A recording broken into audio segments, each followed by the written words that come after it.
bus terminal na inabutan ng Noche Buena mga pasaherong stranded. Ang ilan sa kanila, 4 na araw nang nasa terminal at hindi pa tiyak kung kailan makakabiyahe. Nasa frontline balitang yan si Brian Castillo. Maraming pasahero pero walang bus. Ganito ang sitwasyon sa BFCT Bus Terminal sa Marikina City ngayong Pasko. Kung ikukumpara noong mga nakarang araw, mas kaunti na ang mga pasahero. Pero ilan sa kanila ang ilang araw nang natenga, kakahintay ng biyahe, makauwi lang ngayong Pasko. Gaya ng pamilya ni Rolin Flogoso, na 4 na araw nang nag-aabang ng bus, pauwi ng Rojas Capiz. Dito na sila nagsalo-salo ng lechong manok at nilagang itlog dahil sa terminal na sila inabutan ng Pasko. Stranded kasi ang mga bus sa Batangas, kaya wala pang nakababalik sa terminal ngayon.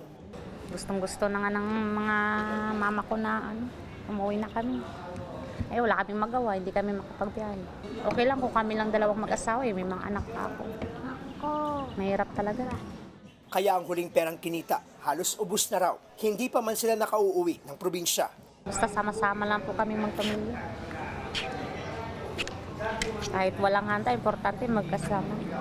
Ang pasahero namang si Rowena Aperocho, 3 araw nang nagpapalipas ng gabi sa terminal. Pangamba niya, baka magtagal pa sila rito. Hindi pa rin kasi sigurado kung matutuloy na bukas ang pangakong biyahe ng mga bus. Dapat yung budget namin dun pang Pasko sa wala na. Nagalaw na po kasi di naman po pwede hindi kami kakain dito. Sa Parañaque Integrated Terminal Exchange o PTEX, tuloy ang datingan ng mga pasahero kahit araw ng Pasko at maulan. Pero mukhang malabo nang makauwi ang lahat, lalo't ilang biyahe na ang sila dahil wala raw available bus units ang ilang kumpanya. Nagbabalita mula sa frontline, Brian Castillo, News 5. Mga kapatid, Jiggy Manikad po, iba na ang may alam at may pakialam sa panahon ngayon.